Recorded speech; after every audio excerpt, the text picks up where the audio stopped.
नमस्कार बच्चों, फिर से आपका स्वागत है एक नए वीडियो में। आपका स्वागत करता हूं आपके अपने YouTube चैनल डियर लर्नर्स पर।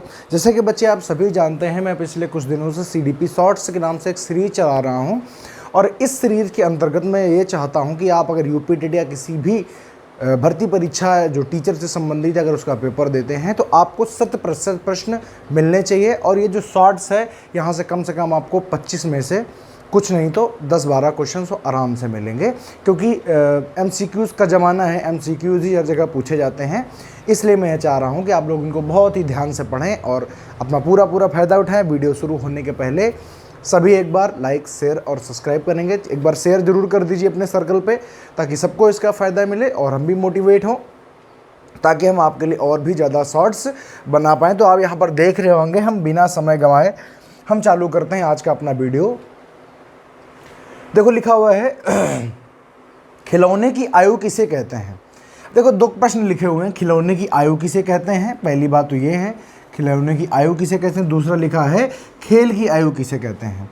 अच्छा, जब बच्चा खिलौने की आयु कहते हैं, जब बच्चा बहुत छोटा होता है, जब बच्चा शैशव अवस्था में होता है, तब बच्चे को लाकर खिलौने दिए जाते हैं। लेकिन जैसे ही बच्चा बाल्यावस्था पर पहुंचता है तो वो खेल में लग जाता है, यानी अपने साथी समूहों के साथ में खेलना शुरू कर देता है और खेल में ज़्यादा इन्वॉल्व हो जाता है। तो अगर आपसे पूछा जाए खिलौने की आयु कौन सी है, तो आप कहेंगे प्यारे बच्चे सर शैशवावस्था, मतलब शैशव जो अवस्था है जिसको हम कहते हैं इन्फेंसी। क्या कहते हैं? इन्फेंसी। वो क्या है? तो आप कहेंगे खिलौने की अवस्था है, खिलौने की आयु है। लेकिन अगर वही कहा जाए खेल की आयु क्या है, तो आप कहेंगे बाल्यावस्था। याद रखिएगा, क्योंकि जब बाल्यावस्था आते आते बच्चा अपने साथी समूह के साथ में खेलना शुरू कर देता है। आउटडोर गेम्स भी खेलता है, इंडोर गेम्स भी खेलता है, लेकिन यहाँ बच्चा खिलौने से सिर्फ और सिर्फ खिलौने से ही खेलता है। ठीक बात। अगला प्रश्न लिखा हुआ है समूह बनाने की प्रवृत्ति। आप मुझे बताइए, जिसको गैंग एज कहते हैं, तो याद रखिएगा जो गैंग एज होती है वो होती है बाल्यावस्था, जिसको कहते हैं चाइल्डहुड। हालांकि चाइल्डहुड को आगे चलकर 2 भागों में बांट दिया गया था, प्री चाइल्डहुड और लेटर चाइल्डहुड, यानी पूर्व बाल्यावस्था और उत्तर बाल्यावस्था। तो जैसे जैसे बच्चा उत्तर बाल्यावस्था में जाता है, वैसे वैसे वो अपने हम उम्र बच्चों को, लड़कों को समूह बनाता है, अपने गैंग एक बनाना शुरू कर देता है। तो अगर पूछा जाए गैंग एज कौन सी है, तब भी आप कहेंगे बाल्यावस्था। और अगर पूछा जाए समूह एज कौन सी है, तब भी आप कहेंगे बाल्यावस्था। और समूह बनाने की प्रवृत्ति पाई जाती है, तो आप कहेंगे प्यारे बच्चे बाल्यावस्था में समूह बनाने की प्रवृत्ति होती है, वो ज़्यादा पाई जाती है। ठीक है बात, आपने कहा बिल्कुल ठीक बात है। फिर लिखा हुआ है दूसरों पर निर्भरता किस आयु का गुण है। आप मुझे बताइए, बच्चा दूसरों पर निर्भर कब रहता है? जब बच्चा छोटा होता है, शैशवावस्था में होता है, इन्फेंट होता है, तब बच्चा पानी, खाना, पोटी, बाथरूम सब चीज़ों के लिए हमेशा दूसरों पर ही निर्भर करता है। अगर उसको भूख लगी है तब भी उसकी माँ ही उसको दूध पिलाएगी या खाना खिलाएगी। अगर उसको पोटी जाना है तब भी उसकी। तो दूसरों पर जो निर्भरता है, पूरी तरीके से बच्चा जो होता है वो प्यारे बच्चे दूसरों पर निर्भर होता है। वो खुद कोई काम नहीं कर सकता, क्योंकि वो कैसा है? इन्फेंट है, कैसा है? शैशव अवस्था में। समझ गए ना बात को? तो दूसरों पर निर्भरता जो पाई जाती है वो पाई जाती है सॉरी प्यारे बच्चे शैशवावस्था में पाई जाती है। तो बताइए, ये बात समझ आई? मैंने आपको 4 बातें बताई। खिलौने की अवस्था, आप कहेंगे शैशवावस्था। खेल की अवस्था, आप कहेंगे बाल्यावस्था। पूछा जाए समूह बनाने की प्रवृत्ति, तो आप कहेंगे बाल्यावस्था। अगर पूछा जाए दूसरों पर निर्भरता, और कैसी निर्भरता? खाने के लिए, चलने के लिए, सोने के लिए, हर चीज़ पर जब दूसरों पर हम निर्भर रहते हैं तो उसको कहते हैं दूसरों पर निर्भरता। और ये जो होती है, ये कब होती है? तो आप कहेंगे ये सर जी बाल्यावस्था में होता है। समझ पाए कि नहीं? आपने कहा बिल्कुल बात समझ आ गई। फिर आगे लिखा हुआ है, देखिए प्यारे बच्चे, दूध के दांत की संख्या कितनी होती है। और प्यारे बच्चे दूध के दांतों को ही हम अस्थायी दांत भी कहते हैं। क्या कहते हैं? अस्थायी दांत कहा जाए, चाहे दूध के दांत कहा जाए। ऐसे दांत जो टूट जाते हैं और नए उसमें स्थायी दांत आ जाते हैं, उन्हीं को दूध के दांत या अस्थायी दांत कहते हैं। और प्यारे बच्चे इनकी संख्या होती है कितनी? तो आप कहेंगे 20 तो स्थायी दांतों की संख्या कितनी होती है? तो आप कहेंगे 32 यानी 32 होती है। ठीक है बात। और इससे में फिर मोलर, प्रीमोलर, क्रेनाइन, वो सब आगे डिवीजन हम करेंगे जब आगे पढ़ेंगे दांत। तो फिर लिखा हुआ है शैक्षिक दृष्टि से बाल विकास की कितनी अवस्थाएं होती हैं। याद रखना, ये सेंटेंस याद रखना, शैक्षिक दृष्टि से। वैसे हम अभी अगर जब आपको पढ़ाएंगे तो हम पढ़ाएंगे कि शैशवावस्था होता है, पूर्व बाल्यावस्था, उत्तर बाल्यावस्था, फिर किशोरावस्था, तो ऐसे 5-6 हो जाते हैं। लेकिन अगर पूछा जाए कि विकास की दृष्टि से कितनी होती हैं, आप कहेंगे 3। पूछा जाए कौन कौन, तो आप कहेंगे सबसे पहली होती है शैशवावस्था, दूसरी होती है प्यारे बच्चे बाल्यावस्था, और अगली जो होती है उसको हम कहते हैं किशोरावस्था या एडोलसेंस। क्या होती है? किशोरावस्था या एडोलसेंस होती है। तो ये 3 अवस्थाएं होती हैं और इनके डिवीज़न करके अलग अलग जो हमारे मनोवैज्ञानिक हुए या जो बाल विकास के जो लोग हुए, उन्होंने अलग अलग करके, किसी को शैशवावस्था को, किसी ने भ्रूण अवस्था और शैशवावस्था में बदल दिया, तो वो अलग की बातें हैं। लेकिन याद रखिएगा शैक्षिक दृष्टि से जो हमारी बाल विकास की अवस्थाएं वो केवल कितनी है? आप कहेंगे 3 हैं। देखो आगे लिखा हुआ है 20वीं सदी को बाल विकास की या बालक की सदी किसने कहा है? तो याद रखिएगा सबसे मोस्ट इम्पॉर्टेंट प्रश्न है आज का। कौन सा? 20वीं सदी को बालक की सदी किसने कहा?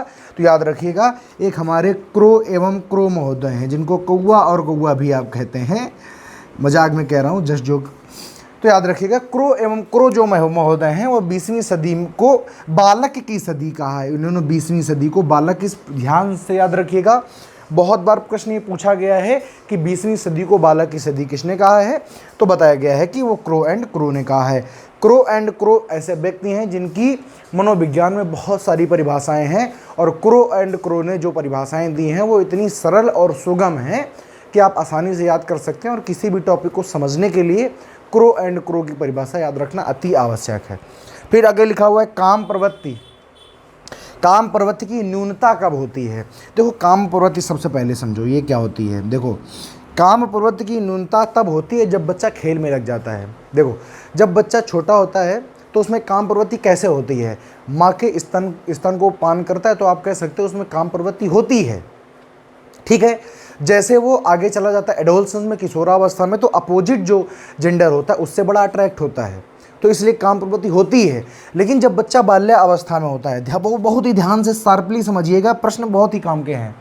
जब बच्चा बाल्यावस्था में होता है उसकी गैंग एज होती है। याद रखिएगा बच्चा बाल्यावस्था में जो गैंग बनाता है, अगर वो लड़का है तो लड़कों का गैंग बनाएगा, अगर लड़की है तो वो लड़कियों का गैंग बनाएगी। जब इस समय लड़की और लड़के एक दूसरे के गैंग में शामिल नहीं होते हैं, तो इनमें क्या होता है, काम प्रवृत्ति की बहुत ही कमी पाई जाती है, क्योंकि बच्चा खेल की अवस्था में है, बच्चा खेलना चाहता है, ठीक है। तो याद रखिएगा अगर कहा जाए न्यूनता किसमें पाई जाती है, यानी बहुत कम पाई जाती है, तो वो पाई जाती है बाल्यावस्था। और पूछा जाए अधिकता कहाँ पाई जाती है, तो शैशवावस्था। याद रखिएगा इसीलिए जो बच्चे होते हैं, बालक होते हैं, वो माँ के ज़्यादा प्रिय होते हैं, और जो लड़कियाँ होती हैं वो पिता की ज़्यादा प्रिय होती हैं या पिता को ज़्यादा पसंद करती हैं। फिर लिखा है जीवन का अनोखा काल कहा जाता है और सीखने का अनोखा काल। देखो दोनों में अंतर है, जीवन का अनोखा काल ये शब्द पकड़ना है, और दूसरा लिखा है सीखने का अनोखा काल। तो जो जीवन का अनोखा काल है, याद रखिएगा जब बच्चा अपने काम खुद से करना शुरू कर देता है, जब वो बाल्य अवस्था में होता है तो अपने समस्त कामों को खुद करता है, और आप खुद जानते हैं कि वही होता है मेन बचपन। वो जो बचपन होता है वो जीवन का अनोखा काल होता है। तो याद रखिएगा जीवन का अनोखा काल क्या है, तो आप कहेंगे सर जी बाल्यावस्था है। और अगर कहा जाए कि सीखने का अनोखा काल, क्या अभी मैं आगे आपको पढ़ाऊंगा कि शैशवा अवस्था में व्यक्ति का 90% दिमाग क्या होता है, डेवलप हो जाता है। जितना उसने शैशवा अवस्था में सीख लिया वही वो पूरे जीवन भर सर्कुलेट करता रहता है। तो हमेशा याद रखिएगा अगर कोई बच्चा अपने शैशवा अवस्था में गंदे माहौल में है तो जीवन में कभी सुधर नहीं सकता है। ऐसा अच्छा कुछ एक्सेप्शनल केस हो सकते हैं, लेकिन जल्दी से वो सुधर नहीं सकता है। तो याद रखिएगा अगर कहा जाए सीखने का सबसे अनोखा काल है, तो याद रखिएगा शैशवावस्था। क्यों? क्योंकि मनुष्य अपने जीवन का सर्वाधिक भाग शैशवावस्था में ही सीख जाता है, और उसके बाद पूरे जीवन उसी नॉलेज को लेकर के आगे प्यारे बच्चे बढ़ता रहता है। ये बात आपके जहन में हमेशा के लिए पड़ जानी चाहिए, ठीक है। अब चूँकि ये बड़ी सही चीज़ है, बहुत ही सही चीज़ है, तो यहाँ पर 10 मिनट हम 10 क्वेश्चन में ही लगा दिए हमने, ताकि आपको थोड़ा थोड़ा समझ में भी आए। क्योंकि आप अगर समझेंगे नहीं तो फिर इन वीडियोस का कोई महत्व तो है नहीं। एक बार स्क्रीनशॉट कर लीजिए। तो याद रखिए ऐसे करके मैं आपको बहुत सीरीज कराने वाला हूँ। नित हर हफ्ते 4 से 5 ऐसी सीरीज़ें आती रहेंगी। आप इनके प्रॉपर नोट्स बनाते जाइए, इनका कंपाइलेशन करते जाइए। जब भी आप किसी भी पेपर में पढ़ के जाएँ, आप इन नोट्स को पढ़ के जाइए। मेरी 100% ये गारंटी है कि पेपर इनके बाहर नहीं आएगा। या आप कह सकते हैं कि 50% पेपर आप यहाँ से फंसा देंगे, यहाँ से आ जाएगा, और बाकी जो मैं आपको थ्योरी पढ़ा रहा हूँ उससे भी पेपर आएगा। तब तक के लिए आपसे विदा चाहता हूँ। बस आपसे एक ही चीज़ है कि लाइक, शेयर और चैनल को अगर अभी तक सब्सक्राइब नहीं किया तो प्लीज़ सब्सक्राइब कर लीजिए और बेल आइकन को भी दबा देना, ताकि आने वाले वीडियोज़ की नोटिफिकेशन बहुत जल्दी आपके उसमें पहुँचती रहें। तब तक के लिए जय हिंद, नमस्कार।